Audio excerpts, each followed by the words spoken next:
Good morning, everybody. Thank you for joining Digital Marketing.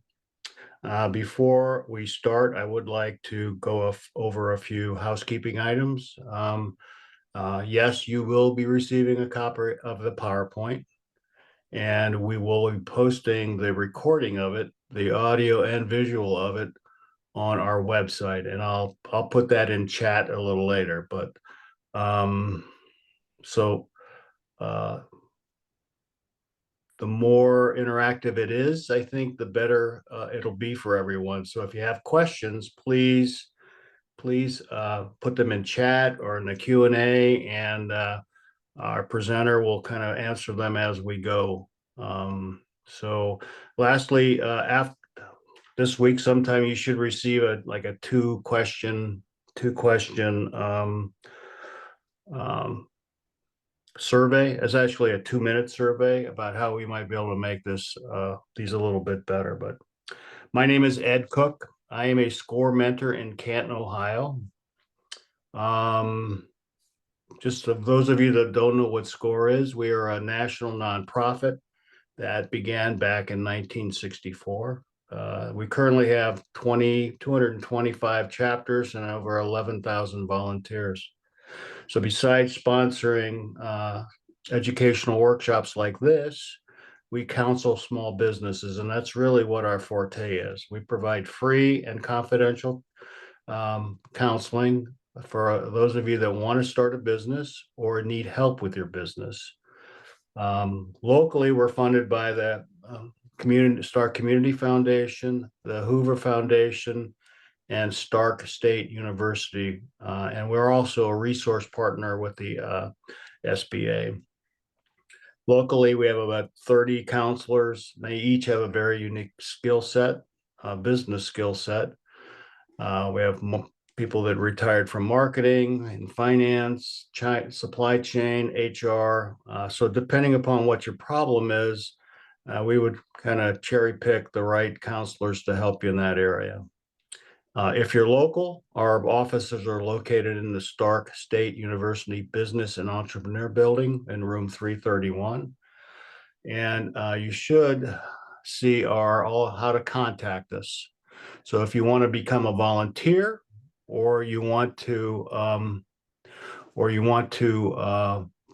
need a mentor, this is our email, website, and phone number. So with that, I'm going to turn it over to Jessica Wagner. She's got a very unique take on digital marketing, and really glad she's here to share it with us. Jessica, it's all yours.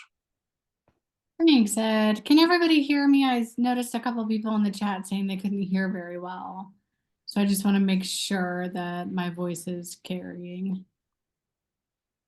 Okay, good. Good. Yeah, we can hear you, Jessica. Okay, thanks, John. So I'm Jessica Wagner. I own a business called Just Be Media. We are a boutique digital marketing agency, and this year we are celebrating 10 years in business. We specialize in social media marketing, mainly Facebook and Instagram, but we do dabble in LinkedIn. And we also design and develop websites from the back end out. So yes, your website's going to look pretty, but it's going to work on the back end as well. And then we do everything that kind of encompasses digital marketing as well. So search engine optimization, blogging, email marketing, photography, if needed, and video. Anything that goes online, that's pretty much what we do. So one of the first things when we sign on a client, there's always a series of questions that we have to ask. And a big one is about target audience. So we typically build a deck for each client where if someone on my team is going to take over your business, they have all the information they need to make a fantastic strategy and deliver tactics for your company. So in this deck, there are things like your point of view. So your point of view is typically your slogan and how you do things different than your competitors. So why are you the clear choice? So maybe you're selling t-shirts and your slogan is be comfortable, be you. And then you go into, we do things differently because we give personalized attention. We're a small local business and you meet with us in person. You're not calling a call center. It's not going to 4imprint or something like that. The next page in the deck is your unique value proposition. Go back, Gwen. Thank you. Your unique value proposition, and this was what makes you and your brand unique. So is it your process? Is it your years of experience? Is it the services you offer? So how do you differentiate from your competitor and how you do things differently? Target audience is where we're going to focus most of our time today. So you need to know your audience. You want to talk to your audience and hit interests you can talk about because social media is called social for a reason. And then the last piece of the deck that we put in our playbook are content pillars. And everybody loves to get wrapped up in content pillars. And like, I don't know what a content pillar is. It's a buzzword that everybody talks about. But the easiest way to think about it is content pillars are basically just stages of the sales funnel.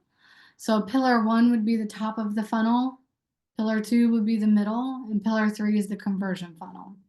So, and then after they go through your sales funnel, you want to surprise and delight them with maybe some behind the scenes or a giveaway or something like that. So we have a poll question for you now. I want to know how many of you have your target audiences defined. So Gwen, if you could put that up, I would love it.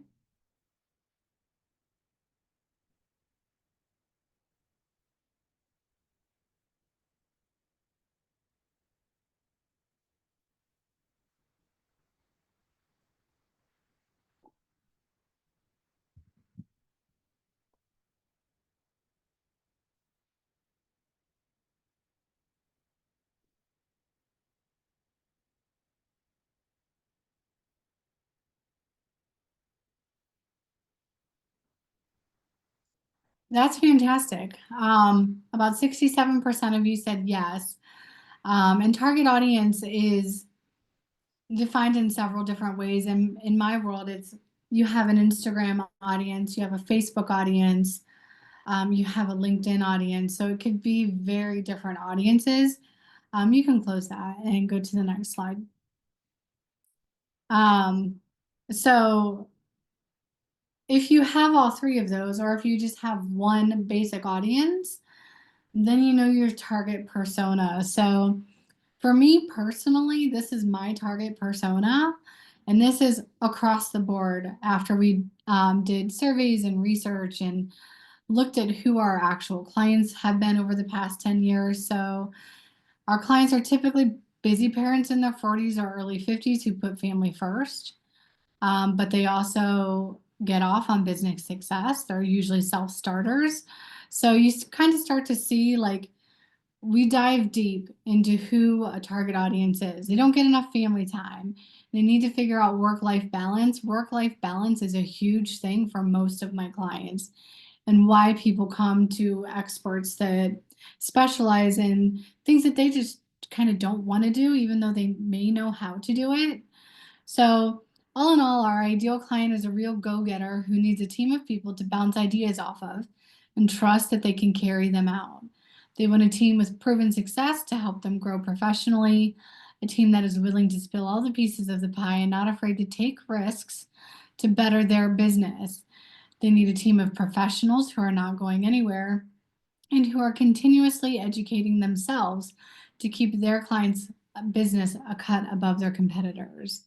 So, and then with a target persona, we put pictures to kind of give a visual of who our target persona is. So you see maybe like a solopreneur, you see a couple moms with their kids, you see a woman relaxing by the pool, maybe someone having a glass of rosé in the summer, taking some time off to go golfing. And then you see the two networking pieces in there. So that kind of encompasses who my target audience is. I highly suggest after we get through, I say I spelled target wrong. Sorry about that.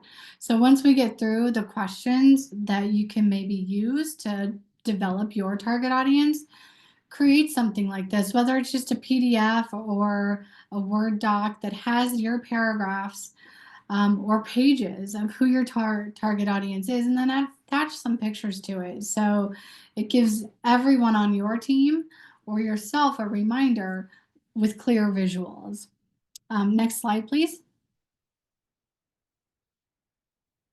So how did I get there on defining my target audience? First, just start with basics. So how do they identify? Are they male? Are they female? Are they neither? They could be non-binary. That is first and foremost. Am I talking to men, women, or non-binary? How old are they? Am I talking to Gen Z? Am I talking to baby boomers? Are they married? This is a big question that you should try to figure out whether you know or not, or maybe you don't know your target audience, but you have a target audience that you would like to sell to. So you can also answer these questions as your dream client. So are they married? Yes or no? Do they have kids? Do they have to take their kids to school, sporting events, friends' houses? Are they a busy parent? Do they own their own home or do they rent or are they still at home? So you could be selling to, I've been in my house for 10 years. We own, but a lot of people rent these days, or in the Gen Zers, they could still be at home. So that helps define cash flow. And then where do they live? Are they in a rural area? I live in Worcester, Ohio, so it's not uncommon for me to see Amish buggies in my town. So I know my demographic isn't going to pay for like Chicago prices. So knowing where they live and how to price your products is highly important. Does anybody have any questions so far? If you guys have questions, just drop them in the chat. Either I will answer them on the spot or we'll stop at the end. Questions are going to make this better for everyone because I may not think of everything that you guys are thinking. So Danielle, she has a pretty good idea of who would be interested in her products.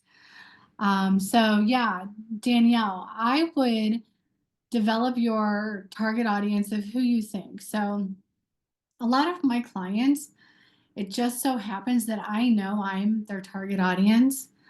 I am kind of like on that elder millennial, zillennial cusp. So most of my clients are trying to get to either make their audience younger, or they're selling health products or something that I would be interested in. So if it's something you're passionate about, Danielle, and you are typically your target audience, you could fill this out based on you or who you want to sell to. And then I would measure it every quarter with the actual people who are purchasing. So advice on how to find this information. So Facebook is highly restricted these days. They're not going to give you all of this private information, but if you use a POS like Square or you sell online, you can ask these questions in a follow-up survey, or, you're going to know where they live if you're shipping products. If it's kids products, they probably have kids. And just kind of like, you have to kind of sometimes be creative on how to figure this information out. LinkedIn is a great idea, Jennifer. So the next couple slides are going to be some questions that when you're sitting across from a potential client, in my business, they're all clients and they've already signed on to work with me. So I feel comfortable asking these clients. Yes. Timothy, I would love to have a conversation with you after this webinar. I've worked with a couple clothing companies. Yes, Scott. So Timothy, if you can contact me, my contact information will be coming up a few slides later. I would love to have a conversation with you on that. And yes, you can have multiple personas. So I know my Facebook audience is older people. They probably have been in business for several years. I know my Instagram audience is a little bit younger business owners and solopreneurs and mompreneurs. So you make a Facebook audience, you make an Instagram audience, you make a I'm going to this trade show audience, however you need to do it. So next slide, please, Gwen. So this is kind of beyond those basic demographic questions. And if you're going to be marketing on social media, which is where I typically market, these are some questions that you should have a pretty good idea about. So what accounts do they follow and what are their top 5? So what accounts do they follow and what are their top 5? So this is a tough question for me to answer for somebody else. So these are questions that I directly ask the clients and build into their deck. So I follow food brands. I live a lot in the food sector for my clients or e-commerce. So those are brands that I'm following. One of my top 5s is Mrs. Miller's Homemade Noodles. I love food, I love recipes, so that's who I follow. Maybe your client is a female who's starting her business and they follow someone like Mel Robbins. So kind of try to figure out who they follow or ask them directly. What platforms are they most active on? This is a super important question. Grady, I don't work with government entities typically. But this can work because there are, with government entities, a lot of times there's political backing. So what platforms are they most active on? Are they mostly on Instagram? Are they Facebook users? Do they spend all of their time on LinkedIn? Do they prefer X or are they dancing around on TikTok? So knowing that will tell you where you should be active. Do they use emojis? And if they do, which ones? Are they always using the tears of joy because they're so happy all the time? Are they, doing the cross for blessed or nail polish and lipstick? That will give you a good idea of demographics based on people's emojis that they like to use. Are they passive scrollers or engaged and involved? This is a super important question too, because passive scrollers, they're seeing your stuff, they're just not engaging with it. So you want to try to find the people who are engaged because that's going to boost your algorithm. But the most measured metric on social media right now is reach. So as long as your reach is good, even if people aren't engaging with it, then you're doing a pretty good job because maybe it's stopping the scroll even though they don't like or comment or share it. So reach is super important. But if they're engaged and involved, chances are they're sharing your product or service to one of their friends that they think could benefit. They could be saving it for later. Saving is another great way to boost the algorithm. So if you can put things like save this post, these tips ahead or something like that at the beginning of your Instagram post, then definitely do it. So, appropriate target. Hey, Jessica, you do have a couple questions. Yeah. One's from Rachel. I don't know if this is a good time or not.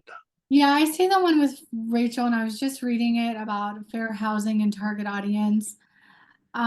So no, you can't say I market to only women or first-time home buyers on social media, but you typically know where you specialize. So I've known realtors that specialize in people who purchase property to invest in, so investment property. I know realtors who are specialize in first-time home buyers. I know realtors who specialize in later in life purchases. So if you have a special area, say you're first-time home buyers, they're typically going to be your zillennials, or sorry, Gen Z. It's their first time buying a house. They may be in their 20s, early 30s. They probably have a pretty good job to purchase a home. So there are things that you can kind of figure out without breaking the fair housing laws. So if you know that your first time home buyer is a new parent and they are a heterosexual company, man and wife, they have a child, and they're buying a first time home, you know, in the conversations with them, you know what's important to them, a backyard for their child to play in, maybe a fantastic kitchen because they love to cook. So you're going to get that information without being so like survey, like, you know what I mean? So, and then if you also know if they're on social media, you can probably gauge what emojis they're using and things like that. So if they're using the glass of wine or champagne cheers, you know that they also like to enjoy their free time. So posting things about busy parents and just needing a glass of wine, or you know, having a kid on one hip and a laundry basket in another hand, stuff like that that brings out humor, could resonate with your target audience if they're first time home buyers. So just kind of have to be creative. So the next question that we try to gauge is what acronyms do they use? So yeah, thank you for, yes, LI is LinkedIn. So what acronyms are they using? Is it LOL or IMHO, which is in my humble opinion, or ICYMY in case you missed it? You're welcome, Rachel. So what acronyms are they using on social media? A lot of times a post will start with ICYMY because they're like, in case you missed it, like basically another way of saying newsflash or breaking news. And then IMHO is a prerequisite to I'm about to give you my unsolicited opinion. So the next thing we try to gauge is what hashtags do they use or engage with? This is sometimes a hard one, but if you know me and you know I love cooking, I'm probably following hashtags that are like clean eating or vegetarian or things like that. So this is digging a little bit deeper into how they're interacting on social media, because if I find something with you know, clean eating or something, I'm going to find other people to follow through using that hashtag. Do they follow brands that are engaged in social impact? These next couple questions are very touchy subjects. They're important to know, and not a lot of people feel comfortable about either knowing this or asking these questions. I always put them out there because they're important to know how you should market your brand. I know that social impact is a big thing for Gen Z. It's one of the number one things, like trends in 2025 is DEI and social impact are things that Gen Z care about. So if that's your audience, these are some questions that you need to find out. So do they follow brands that are engaged in social impact? If they care about that, then you need to post about the social impact, things that you care about, and pull that audience to you. So whether it's DEI or, you know, Black Lives Matter, which from a few years ago, or things like that. If your audience cares about that, then you need to be posting about it to make them trust you more. Do they follow brands that are opinionated and outspoken? So there are a lot of brands that aren't afraid to give their opinion, and they're very outspoken about their views. A great example from this last election year is Penzi Spices. They went all in on Democratic views. They lost a lot of Republican and conservative clients, but they were okay with that because they were opinionated and outspoken. So if your clients are opinionated and outspoken and they want to hear you and your opinions, then you need to do that. Do they follow brands that are civically engaged? So I knew I had a client whose clients, whose customers, it was a winery, were very civically engaged. So we were always doing giveaways. We did a mum sale with a fire man's boot where people could donate to the firehouse. We cheered on our first responders. We did fundraisers for anything that would be civically engaged. Even everything from the Humane Society down to the firefighters. And then adversely to the previous 3 questions, do they just prefer to follow brands that are passive and neutral? I am a neutral brand. I don't put my views out on social media.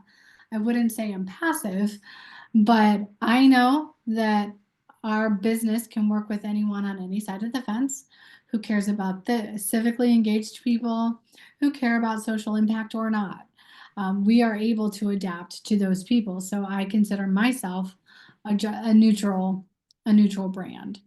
So, does anybody have any questions with these? Because these are all based on how you should be creating your content. I only use Pinterest and YouTube for reach. Are these platforms efficient, or should I expand to other media? So YouTube should not be left behind. YouTube is a huge platform, especially for Gen Zers. Pinterest, from what I understand, has become very salesy, and it's a lot of marketing. So I don't personally use Pinterest, even for fun. So I don't know what your business is, but I always recommend if you know your audience, it will tell you what platform you should be on. Next slide, please. So Scott, I see you said, can you provide examples of what accounts do they follow? So I gave the example of do they follow people like Mel Robbins for personal development? If you don't know who she is a powerhouse motivational speaker and self-help person. She's got books, she does podcasts, she's got social media. Or do they follow things like, I don't know, Nike or Vuori because they're into yoga? Things like that are kind of things you should try to figure out. And if you can't, no problem, you'll find it in time. So this next slide is more about your buyers on a personal level. And these are things that are easier to figure out than the social media stuff. So, and a lot of times, because you know your audience and you know your clients, these questions are just kind of, they fall in line. So when they're online, what are they doing? Are they shopping or are they reading? Huh? Did someone say something?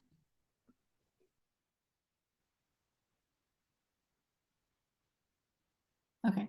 Susan, if you want to reach out to me afterwards, I can answer that question for you. You kind of have to, with all of this target audience stuff, you have to be creative. So if you know if they're male or female, how old they are, if they're married, things like that, then you can be creative and maybe figure out who they follow.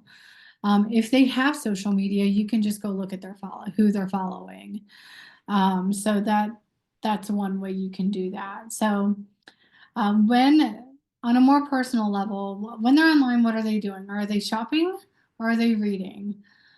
Do they bookmark their blogs, recipes, or are they just passively reading maybe to wake up in the morning?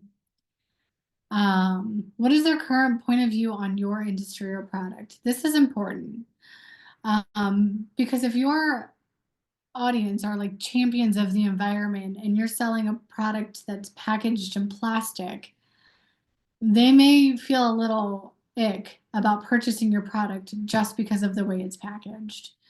So understanding, I know there's a lot of a lot of mixed mixed feelings around social media marketing.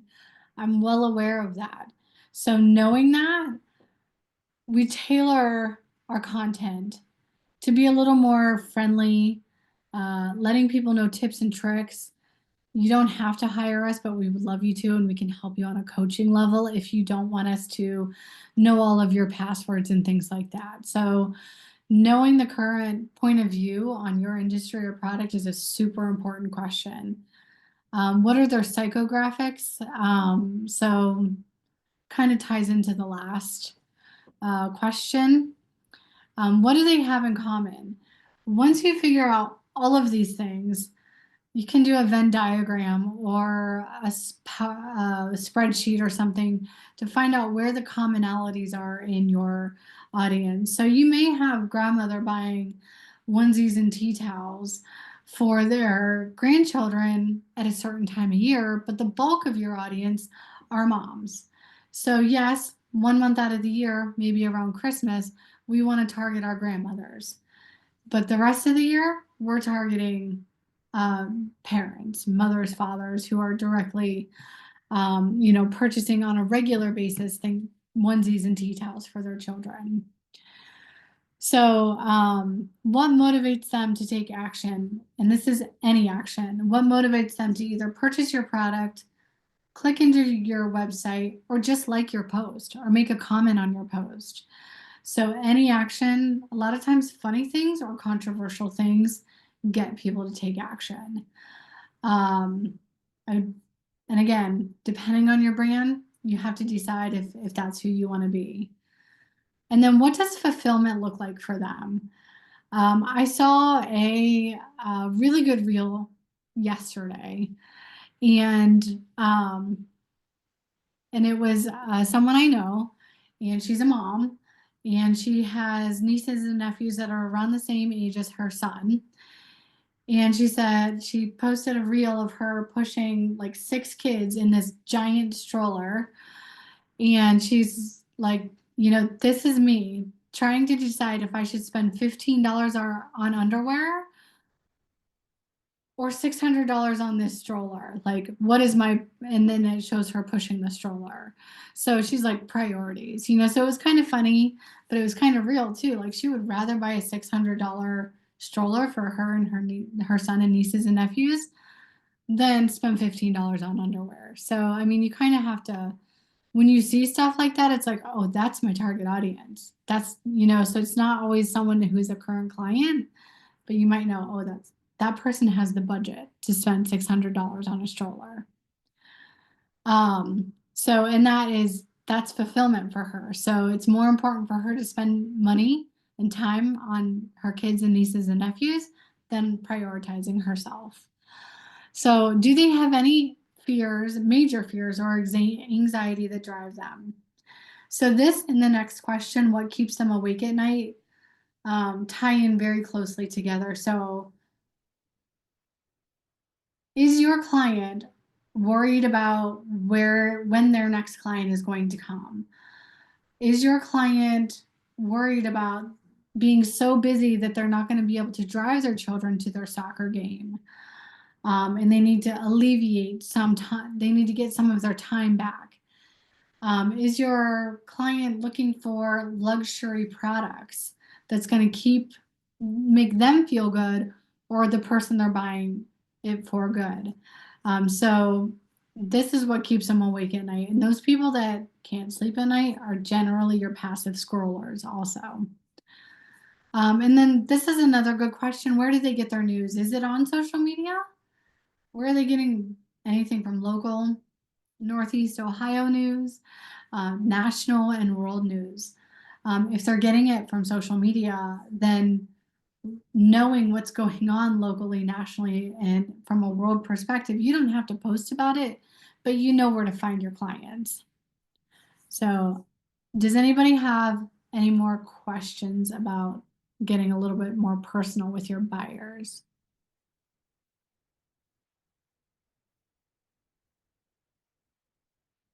Okay, awesome. Next slide.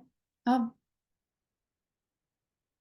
Yes, Grady, there is a huge difference in marketing goods versus services. So I'm a service-based business, so I know I'm marketing to other business owners. So that's a service-based business. And defining a target audience for goods can sometimes be a lot easier because you have a point of sale system where you can pull information from. And you can segment like email audiences and things like that. So one of our clients is a winery who does a ton of events, and I know, like when we have a food truck and music, the type of people that are going to go to that versus someone who's going to come to the night when they're doing a craft. So we segment emails and messaging to those two different audiences. So those are both goods and services. So what are you, goods or services or both? That would help me answer your question a little bit better. So target audience is a double-edged sword because sometimes defining your target audience, you feel like you're leaving out the other 50% of your audience. Oh, you gravel driveways. Grady. So yeah, you're going to be targeting people who own their own home or people who manage properties. So I mean that's a big thing, so you probably want to connect with realtors and things like that and follow realtors because their followers are probably also first-time home buyers. So knowing who your target audience is will help you tailor your social media tactics. If you've discovered that your target persona is a passive scroller when they wake up in the morning and more engaged at 3 a.m. when they can't sleep, then you know what to post. If you've discovered that your target persona cares about social issues or are champions of the environment, then even if it's uncomfortable, you need to start posting about those topics. If you've discovered that your target persona isn't matching sales data, dig out that data and refill this form out with the data that you have. So all of the questions that I presented, you can go to the next slide. All of the questions that I presented are just the tip of the iceberg. I have about a 40 question form that I have my clients fill out, and it goes into everything from everything that we talked about to a day in the life of them. Like, what do they do when they wake up? Then what happens? Then what happens? What do they do after work? Are they gonna come home and, mow the lawn right away? Are they cracking open a beer and hanging out with friends? Or what are they doing? All the way from the time they wake up to the time they go to bed. So if we do a really deep dig even to like, what type of shoes are they wearing? When's the last time they bought a new bag? Things like that. So we try to get a really clear idea on who our clients' target audience is, because then we know what to post on social media. Does anybody have any questions? I'm going to do another slide, another deck on influencer marketing. So before we move on, I just want to make sure that I didn't miss anybody's questions.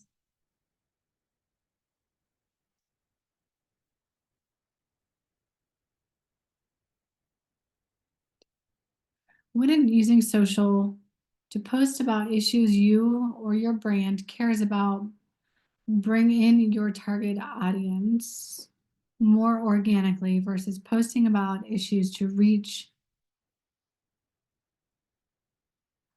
So Caitlin, that's exactly what we're talking about. And this is where it gets sticky, because if you have a social issue that you or your business cares about, posting about it will bring those people to you. They will naturally gravitate towards you. So I had a client who sold a 4-in-1 shower bar, and it was environmentally friendly. It did not produce any gray water, so you could use it camping and dump the water into the soil and it would not hurt anything. So her target audience were champions of the environments. They were the rock climbers. They were the tiny home buyers. And that's everything that we posted about. Things that those people resonate with. She eventually did so well that she was able to sell her business to someone else and retire. So knowing your target audience will help you sell products and services. Danya, do you post the same thing to all platforms? If your target audience is the same across platforms, you can do that, but I would switch up the days and times. So if I post something on a Monday on Facebook at noon, I might post it on Tuesday on Instagram at 9 o'clock at night. And Aaron, I do believe you're going to get a copy of the PowerPoint that Ed mentioned. Same thing, same thing. What's the best way to reach your target? So Instagram is hard. I would refine my hashtag list to resonate with your target audience, because chances are that hashtag is going to reach them and make your post show up in their feed.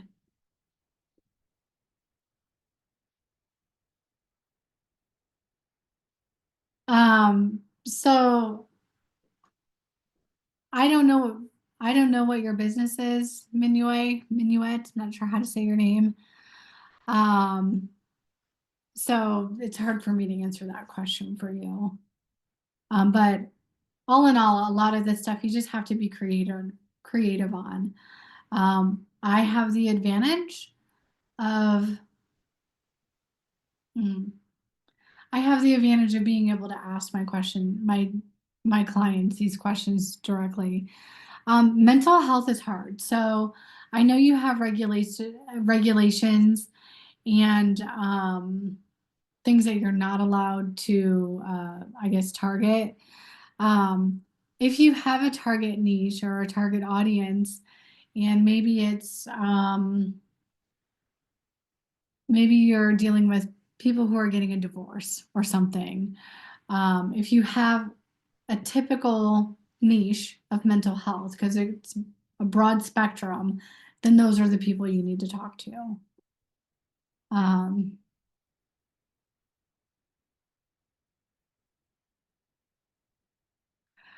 So as a business consultant, that is a very broad target audience.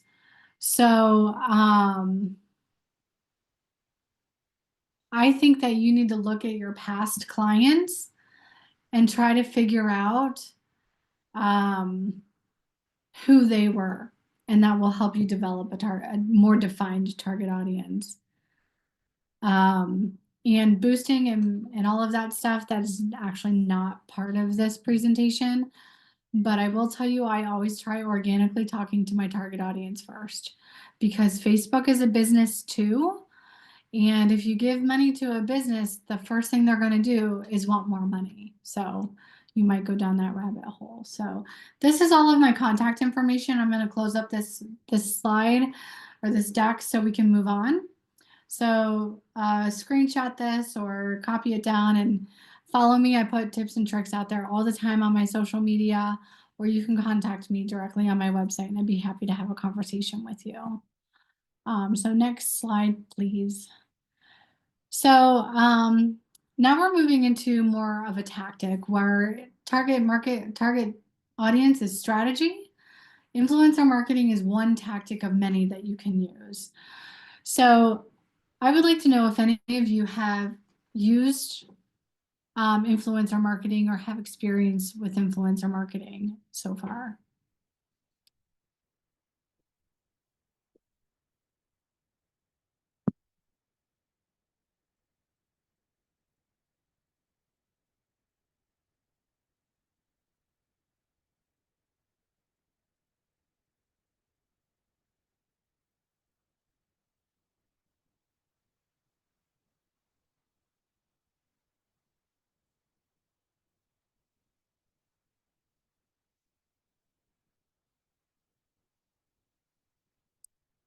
Okay, so this is typically what I would expect. So if for those of you that said yes, if you could tell me what type of business you have in the chat, I would love to know.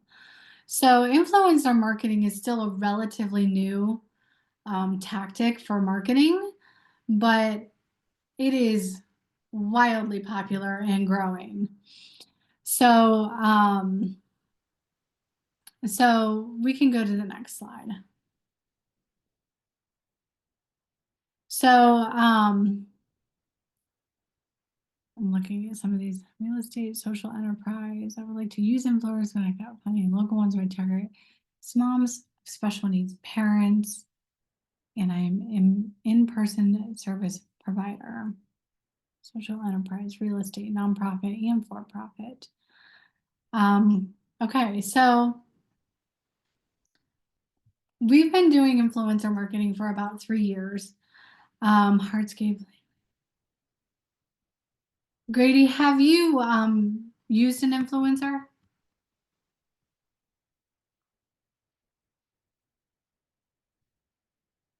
So social influencers can vary from someone who's just really happy with your service after the fact and they post a review for you, or you can actually provide goods, services, and products to influencers to talk about your things that you're offering. So things like Lumi, the all body deodorant, started on social media using influencers.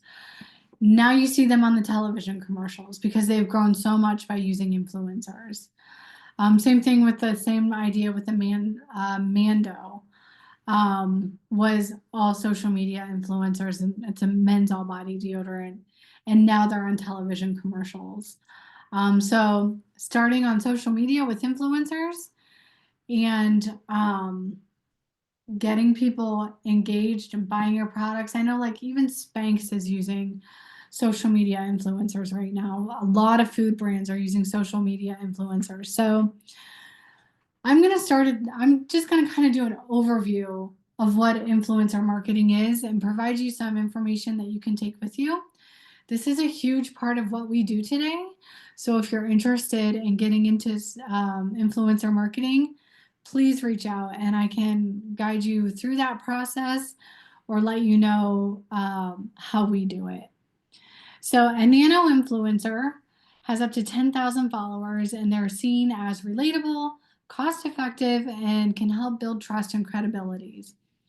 Mrs. H, typically yes, but I'm not sure how it would work for mental health, the mental health industry, because of HIPAA.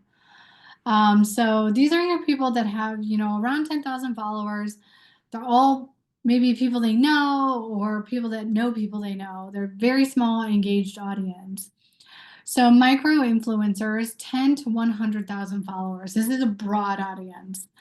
So they are known for having an engaged community and more experience in working with brands. So with my business, I try to target influencers who have around that 25,000 follower mark because I know they're still engaged. And once you start creeping up into that 80, 90, 100,000, they could possibly have a lot of bots that are followers, or they bought their followers to get that high. So we try to stay around that 25, 30,000 mark. So a mid influencer is that 100 to 500,000 followers. They're great for big brands like Campbell's, like Nike, Chobani, big brands that you see in the grocery store every day. They're looking to reach a large audience or to drive conversions, and they typically have a website. The influencer actually has a website. So a macro influencer is 500 plus. So these are best for use for campaigns with big budgets like major product launches. And these are your influencers who are credible and they have that celebrity status. So even if they're not Kim Kardashian, they have that level of following.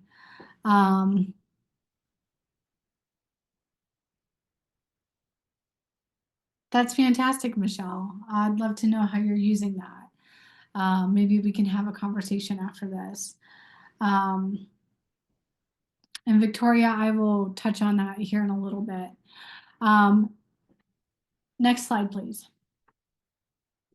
So because we typically work with nano and micro influencers, Everything from here on out is going to be 100,000 followers and less.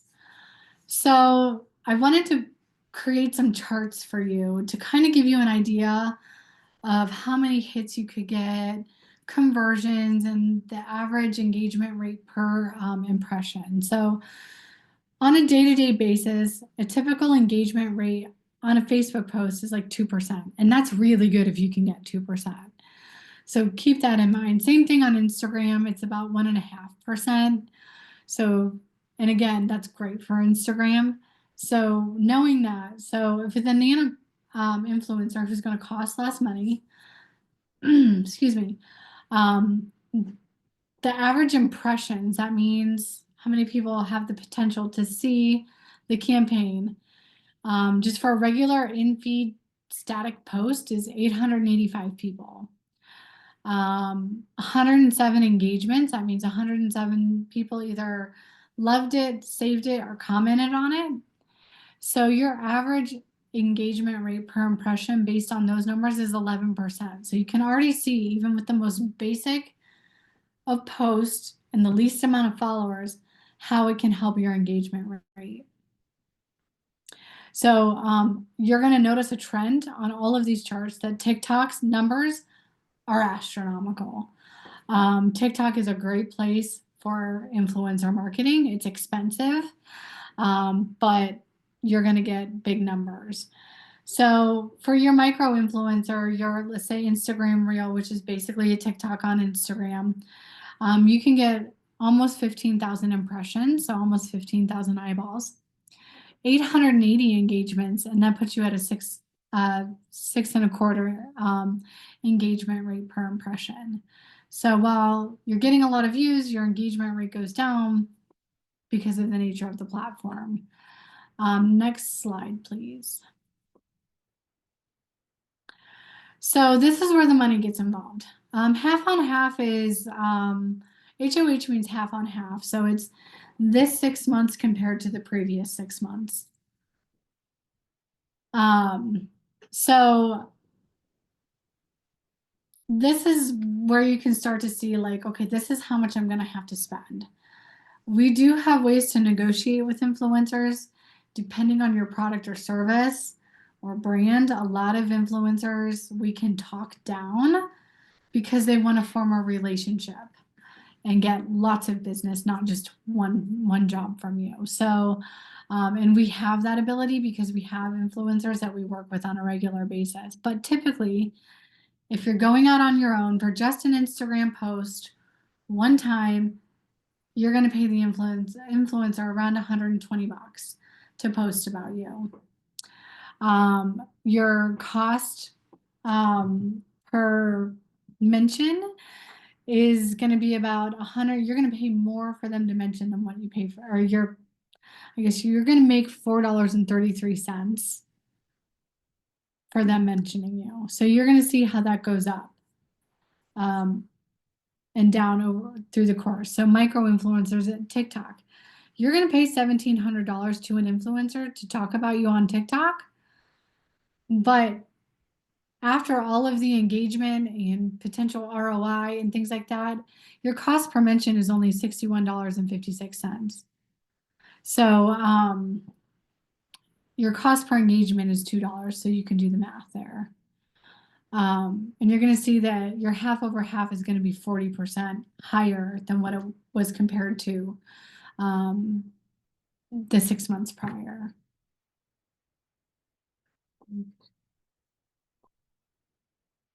Explain this slide, Caitlin.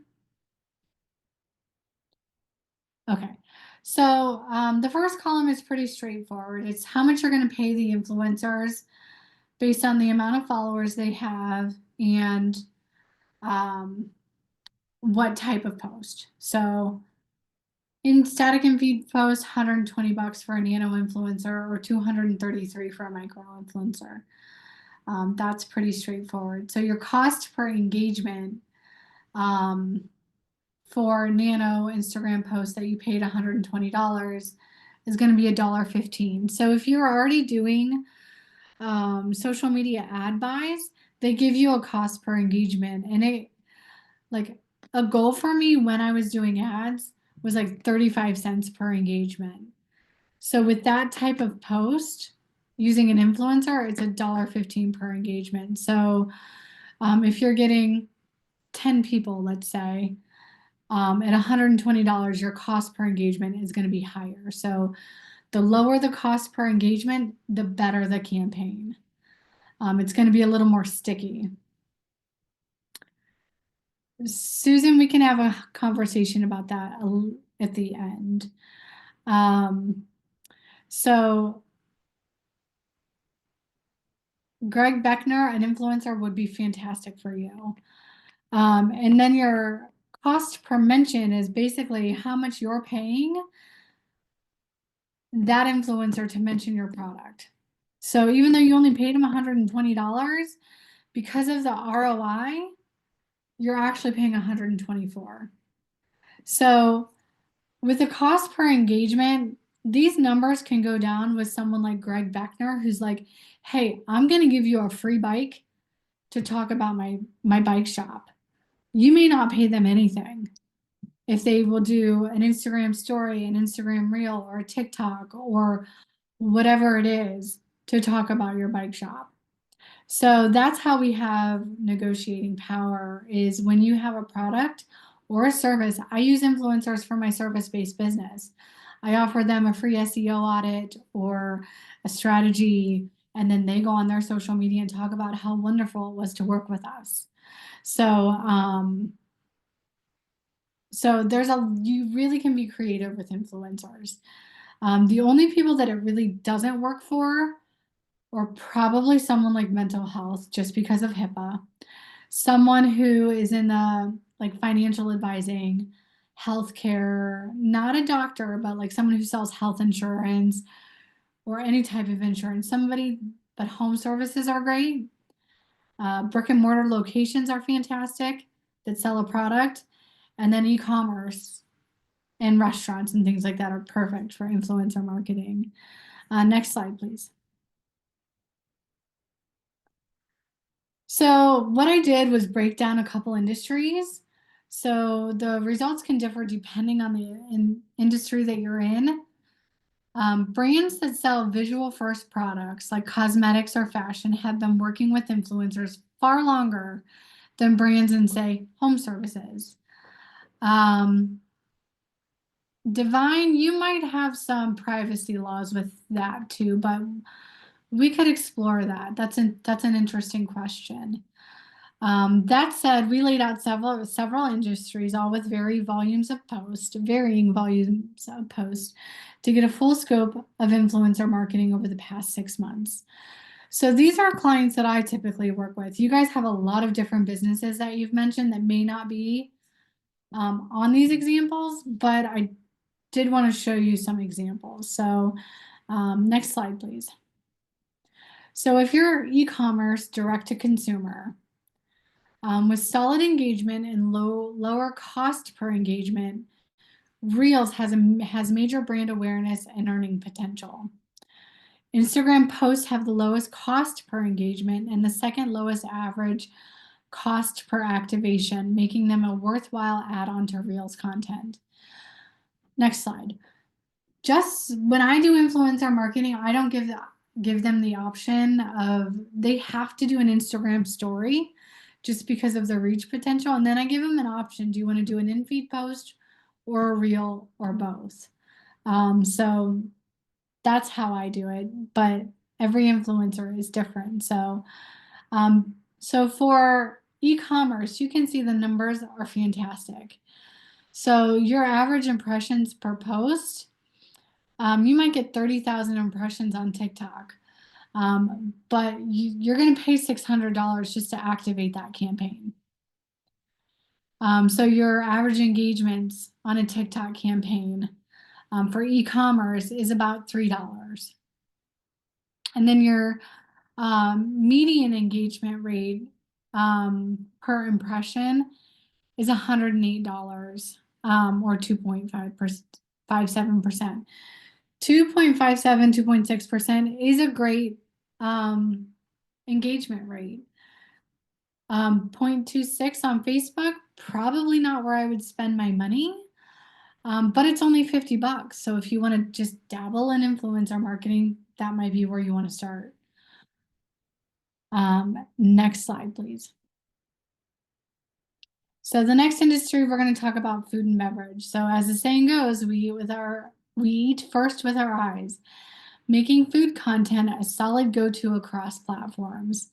The time to invest in TikTok is now. It has the highest average impressions and engagements per post, making it a solid option for working with food creators who like to try local eats, create recipes, share tools and utensils, or simply just eat on camera. Next slide, please. Yes, it's still true because TikTok is not banned currently. So your average impressions per post, maybe you make egg noodles and TikTok is all over the board, Doug. That's something that you will have to define in your own target audience. It's everyone from 12-year-olds on up to my 80-year-old grandma likes to look at TikTok. So TikTok, your average impression per post, someone maybe making a recipe or eating. There was a frozen dumpling that went viral on TikTok, and it was just people microwaving and eating dumplings. It was the dumbest thing, but the average, impression was 227,500. So that one, that's her viral level. Even Facebook, that's viral level numbers. Instagram Reels, I would consider that the potential to go viral. The average engagement, this is where it's really different from TikTok versus Facebook. While the numbers on Facebook are higher, the engagements on TikTok were higher because people on TikTok are highly engaged. They want to engage with content. And when you engage with content, they're going to see more of that type of content. So, your median engagement rate per impression is higher on TikTok because more people are engaging. I would not discount Instagram Reels in this situation because your engagement rate is 5% is pretty high, even though the average impressions is lower. You're getting a higher engagement rate because, again, it's so easy just to double click a reel, or watching Instagram or Facebook Reels is how I wake up in the morning. So if it shows up in my feed in the morning and it's the first half hour that I wake up, the chances of me seeing and liking it and engaging with it are highly likely. So then we get down into the money. And this is where you see, yes, TikTok is amazing and you're going to get a lot of eyes and a great engagement rate, but you're going to pay for it. You're going to pay the influencer around $1,000 just to post about your product. And this is, like I said, this is anyone from a nano influencer all the way up to a macro, because it's TikTok and they know it's going to go viral. So you kind of got to think about, we did put Pinterest on this slide because it's food for the person who asked about Pinterest. It's around the same price as an Instagram and feed post. But we don't have solid metrics on the cost per engagement and cost and CPM because, excuse me, because we haven't done a lot of it. So it would kind of be like trial and error for Pinterest for us. Next slide, please. So the last one is restaurants, and this could also be for like your brick and mortar bike shop. We've done this for a winery with a tasting room. So campaigns on TikTok tend to see the highest impressions and engagements with the CPE dropping. TikTok is known for its strong search engine optimization and discoverability tools, making it a solid option for brands in this industry. All it takes is one viral recommendation from a creator for your foot traffic to increase. Instagram Reels is no slouch either, with a lower CPE and CPM too. So just to give you an example, I have a friend who has over 1 million followers on TikTok. He lives close to me in Millersburg. And he was hired by a boutique hotel in Indianapolis to come do a TikTok video for them. And this was 2 years ago. So people weren't really traveling a lot yet. COVID was still kind of a thing. So he went to Indianapolis. He did a couple drone videos of the area to show people that it was in a safe area. And then the video starts walking in the door to the front desk and lobby area, which isn't real big because it's just a boutique hotel with like 16 rooms. And went up, showed a regular room all the way to the king suite. And for a hotel that was having a hard time staying in business, after he posted his viral video, it went viral, their website crashed. And once they got it backed up, they were booked out for 2 years in Indianapolis. Not a very glamorous place, in my opinion, but that's what the power of TikTok videos can do for people. So next slide. So for restaurants and brick and mortar locations, this is where we live. Instagram stories, Instagram and feed posts, and Instagram reels and TikTok. So those are the only metrics we put up there. Sure, you can share this content on Facebook as well, but this is where it will go first. If you want to share a reel to Facebook, why not get more for your money? So you can do that. But so you can see on TikTok with average impressions per post, 400, almost 500,000. We'll just call it 500,000. That's how things go viral on TikTok with things like restaurants and brick and mortar locations. But again, you're going to pay for it. It's around $1,000 just to hire that influencer. And then Instagram, because this is such a powerful platform for food restaurants and bars and wineries and boutique hotels, or anyone in the hospitality industry or brick and mortar locations, the cost is a little bit higher there too. Now, I will tell you, again, with the winery that I gave an example of, who's trying to, their current demographic is a lot of like retired teachers and just a little bit of an older 50+ crowd, and they're really trying to get in the 20 and 30 crowd. So we hired 6 influencers. We gave them a $50 gift card so they could, because you can't give away alcohol for free, so they could use their gift card on a wine flight or merch or whatever they wanted. And then we also paid them $100. So that's a big difference from $750, but we gave them an entire experience for the day. We gave them free food, we gave them music, we took them on tours, we did a whole day. So it also depends on what you can give away to influencers. You can leverage cost with them. So next slide, please. So in conclusion, influencer marketing is still a relatively new form of marketing. There's no one size fits all approach. While this brief report will help your friends and clients plan future campaigns and refine strategies, it's important to only use these metrics as a guide. Like all marketing efforts, see how results stack up, and if your goals are achievable, then iterate and adjust accordingly. So that's what I have for you today. So somebody asked about if it's good for real estate. Yeah, I think that realtors, you're going to be selling yourself as a great realtor. So if you have people talking about how wonderful, Gwen, can you put my contact information up again, just in case people want to talk more about this? It was at the end of the last deck. So people like realtors or even me talking about what a great service you provided for someone who's purchased a home from you or things like that, and getting them to basically give you a video testimonial on their own social media. Yes, I can see how influencers could be great for realtors. Home services are another area. So I forget the name of the person who does like graveling.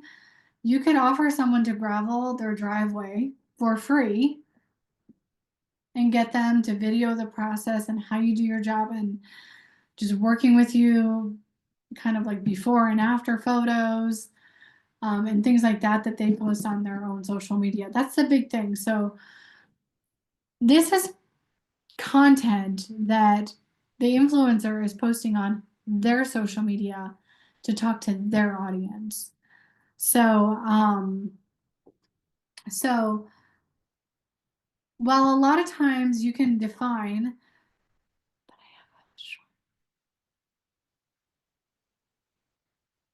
well, I mean, that's up to negotiation. Facebook almost fell off, what, 5 years ago with the whistleblower, and it's still going strong. Um, so that's not anything that we can measure, I guess, at this time. So TikTok is still growing. It's still the highest new users per day platform. So a lot of people are adapting to TikTok. I personally, I'm not on TikTok, but I will market on TikTok. That's another thing about TikTok. You don't have to be a TikTok user to have an influencer talk about you on TikTok. So to keep that in mind as well. What about tax prep? That was a question. Divine, again, I think that is going to be kind of in the area with the real estate. Like maybe somebody could talk about how easy you are to work with, how you did a great job. I wouldn't want them to talk about what a great return you got them, because maybe the next person isn't going to get a great return, and that can kind of fall into gray area of like sketchy. How do you evaluate influencers? So I have software that I use that helps me see how many followers they have on Facebook, TikTok, Instagram. I can look at current posts and see how many engagements they're getting. My software also allows me to evaluate their audience. So if you're a brick and mortar location in Canton, and I'm looking for some people who are within driving distance to Canton, and I want to market to maybe Worcester or Cleveland or even Columbus if it's a bike shop, or like Gervasi Vineyards.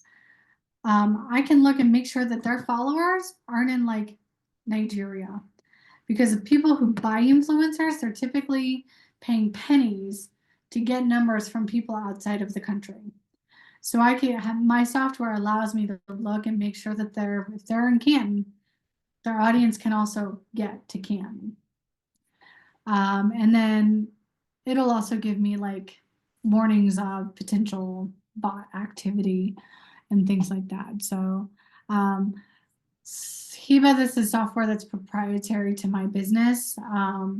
So I can't give that out. It's provided through an agency that I work with, another agency. So it's not cheap either. So it's around $2,000 a month. So any other questions?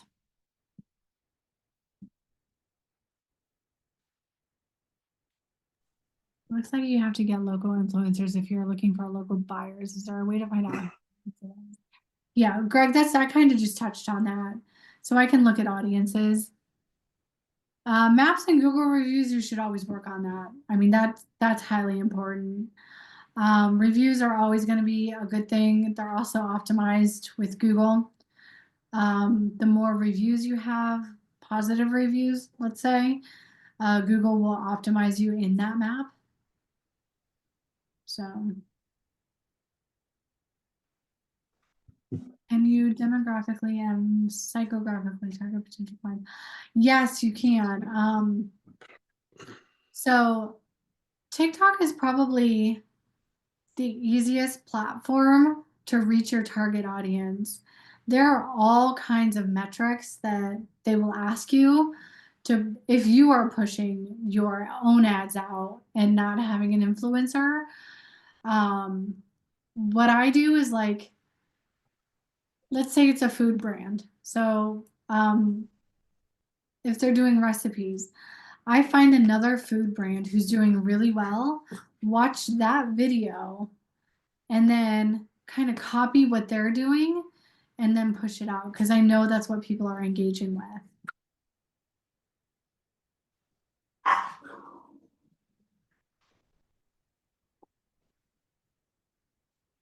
Does that make sense, Doug?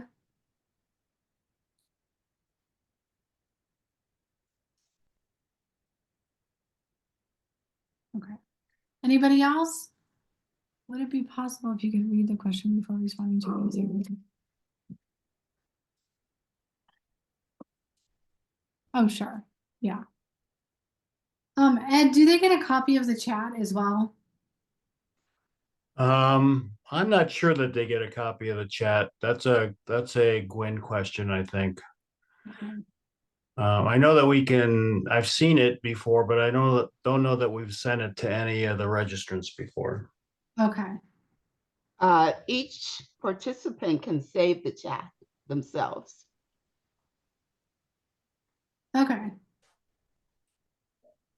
How did, If Gwen, anybody, I how didn't, do, go ahead.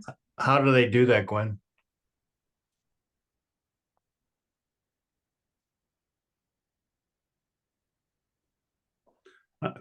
So in where they comment their question, there's like a clipboard, a smiley face, and 3 dots. If they Okay, click the 3 dots, they can save the chat. okay, sorry. Catherine, yes, you will get a copy of everything to today. Yes. And Catherine, there'll be a recording, we're recording this, so it'll be on our website, which I think is score.org.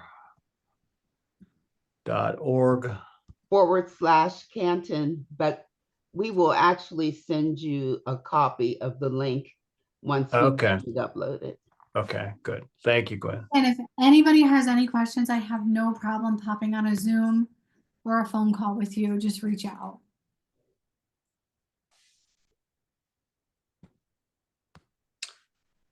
Okay, Thank you, everybody.